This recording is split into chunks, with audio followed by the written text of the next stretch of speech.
What if I told you as a business owner, you're spending too much of your time on work that's going to pay you at most $100 an hour when you could be focusing on what would pay you $10,000 plus per hour? Now, this is important to know as a business owner because if you can stop doing what's paying you $100 an hour, you regain time that you could focus on what's going to pay you significantly more money. So there are two ways you can spend your most productive hours as a business owner or a CEO.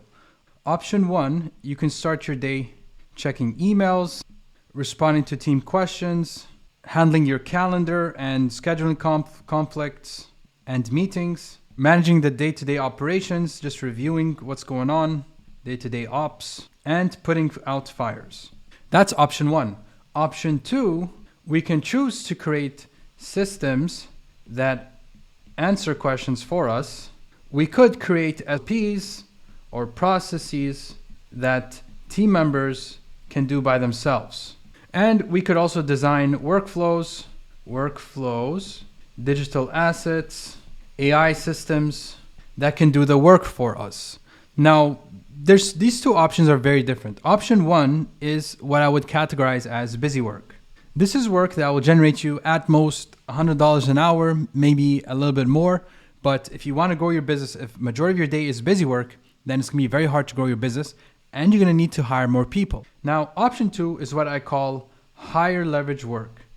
And when you do these types of tasks or these activities are scheduled on your calendar, not only will you generate more money, but you'll also regain back more time. So money and time. And the best thing is that these things will continue working for you over the long term. So you also gain leverage. Now, the thing is, both of these options are work, but the value in the type of work that these two different lists provide is massive. And this isn't easy because as a CEO, as a business owner, you're going to find a lot of times where you're going to find busy work on your calendar. So it's going to be hard to find the time to do high leverage work. But this is where it's very important to distinguish between the two so you can actually carve out time to focus on high leverage work. So the real problem isn't that most business owners choose to do low value work or busy work, is that they just haven't learned how to eliminate it so they can focus on higher value work. But what if there was a way that you could eliminate busy work and focus on high leverage work? Well, that's what I'm going to show you today. All right, so if I were to map out on a spectrum all the activities that you could do as a business owner, there would be different values attributed to different types of activity. So starting with busy work, this is work that would pay you between $0 to $100 an hour. And then there's other types of work in the middle. They'll pay you $100, $1,000 an hour, $10,000 an hour, and so on, all the way up to $100,000 an hour. Now, your goal as a business owner is, of course, to try to spend as much time or to focus all of our time onto money generating activities, which is activities that is $100,000 per hour. So no matter where you're at in business, you want to shift whatever activity you're doing right now, if it's on the left side, to all the way to the right side as much as possible. Now, the thing that most business owners struggle with is that what if you have busy work that you must do? Because we cannot just decide to stop doing busy work because then our business will crash. You know, there's team members that need to be answered to, there's meetings we need to go to, and there's all these things that need to happen. Well, in order to do that, I'll walk through this and show you exactly how to do that. But first, I want to explain what entails within each dollar value of activity. So if we start with $0 per hour activities, these are activities that won't earn you any money. So you're watching YouTube videos without purpose, following other people's lives on social media, watching Netflix, you get the gist, scrolling LinkedIn, etc. Those are the things that won't make you money. But $100 per hour activities could be attending meetings, phone calls, replying to messages, doing some customer support, answering your phone and messages, editing a website, cold calling, following up. So these are things that'll pay you $100 an hour. Now, $1,000 hour activities are something like solving a problem for a client, talking to a qualified prospect one-to-one, writing individual emails to prospects or clients, writing individual proposals, managing paper client campaigns, reading books, etc., posting social media. These are higher value activities, maybe $1,000 per hour activities. Then we go into $1,000 between $10,000 activities. So this is planning, organizing your day, really high value activity, negotiating with a hot prospect. Someone's ready to buy. If you just make a word in, they're ready to buy. That's high leverage. Building sales funnels, webinar sales assets, very high leverage because when you build these continue to work for you in the long term. Building complex tasks, maybe you're mapping out workflows, very high leverage. Writing ad copy or sales copy, high leverage as well. Creating PPC campaigns, high leverage. Creating judging test experience, high leverage. Now the thing is here, how do we shift from left side to right side? So if you're doing $0 per hour activities, well, the simple answer is just stop. We just stop doing it. Straightforward. There's no reason. There are no consequences from stopping doing $0 per hour activities. Now, where things get interesting is the dollar-hour activities between $100 hour activities all the way up to $10,000 per hour activities. Now, these activities feel like they're important, and this is where most business owners get stuck. So this is what I call pseudo work or manual work. These are the things that will generate you money, but won't actually transform your business, where on the right side, you're actually making a lot of money with your time, which is what we want to focus on, which could be creating and improving your offers and products, uploading YouTube videos, improving your value proposition, negotiating major deals, hiring and firing team members, establishing values and culture, selling to qualified groups, many people at once. Maybe you do like a webinar, maybe you do like a public speaking, cutting costs, etc., salary incentives, selling long-term strategy direction. These are things that will actually move things in your business. These are the big rocks that you push will generate more money, because all of these things have characteristics of leverage. And to explain leverage simply, leverage is when you do one action, you get N amount of results. So if I create one YouTube video, as an example, I get N amount of views. If I hire one good person, one good hire, I get N amount of time back, and I also get the value that the team member delivers over the long term. So this is why money generating activities are different. Now going back to the pseudo work, this is manual work. So a lot of these activities are still valuable, but the thing is these activities can be replaced by a digital asset or an AI system. And another thing I forgot to mention is that these activities will make you money now, but these are activities that you need to repeat over and over again. So ideally, these activities, we want to have a digital asset that will allow us to do these activities for us instead, so that we can focus all of our attention on the right side of the activities that require one action and make us much more money.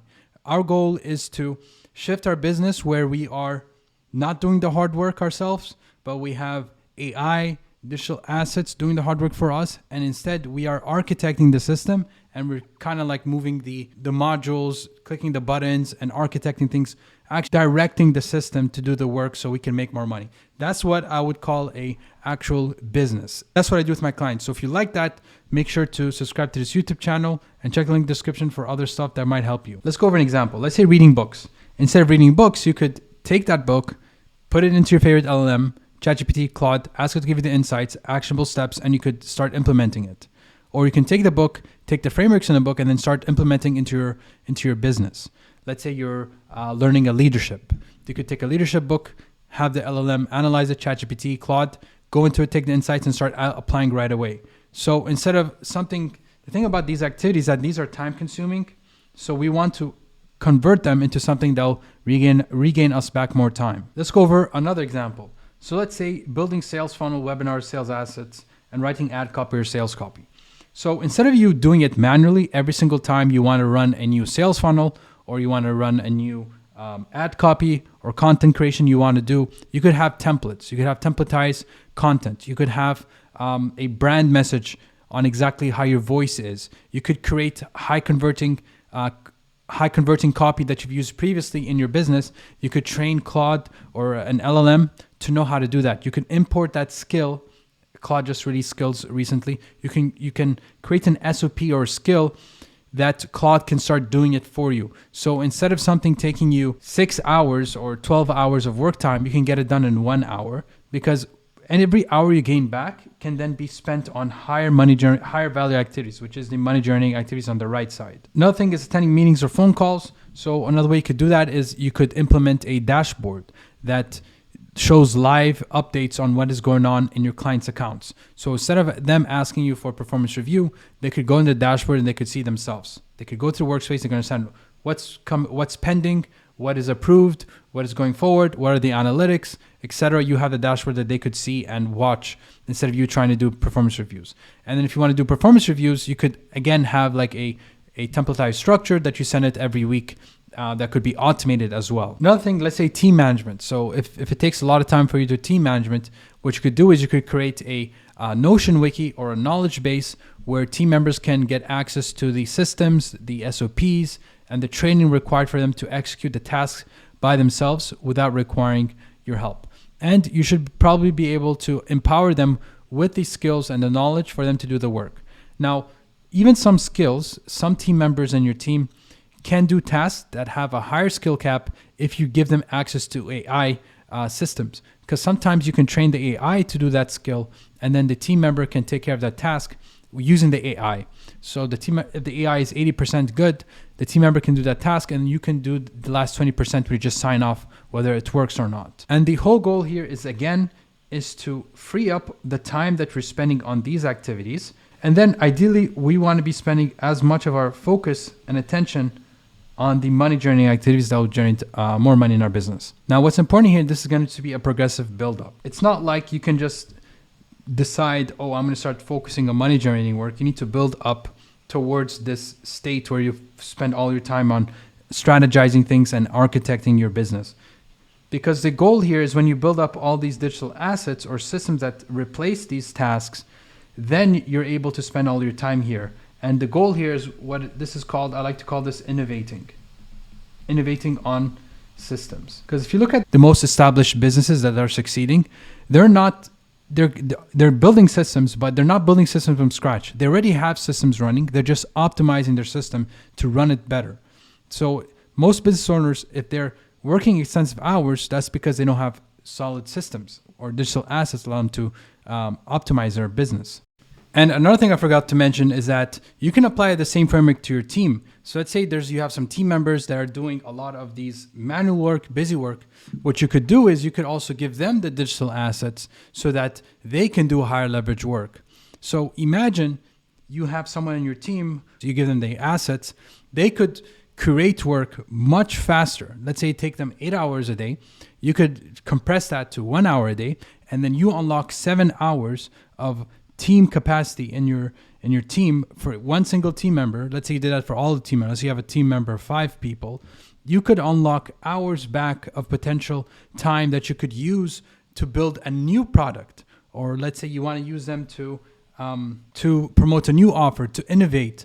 I think what the business owners are going to stay relevant in the future are the ones that innovate and build new offers, new products, and stay ahead of the market. Because it's not enough to just stay consistent with what's working right now. You need to be ahead. And the way to do that is you actually focus on higher leverage activities, which is all about innovating on system. And let's say you want to reduce your costs, you want to run a more lean team, then this is what's going to allow you to do that. It's looking at what are the things that are taking your time, what is manual work, and what are ways we can implement digital assets. Now, real quick, if you don't know what digital assets you can implement, I have a full PDF cheat sheet that has over 50 different digital assets you could look at into implementing into your business that will allow you to shift from doing busy work or a lot of manual work in your business, or if your team members are doing it, all the way to focusing on what is going to make you more money through innovating on systems, building new offers, products, and actually focusing on architecting and take your business to the next level to scale. And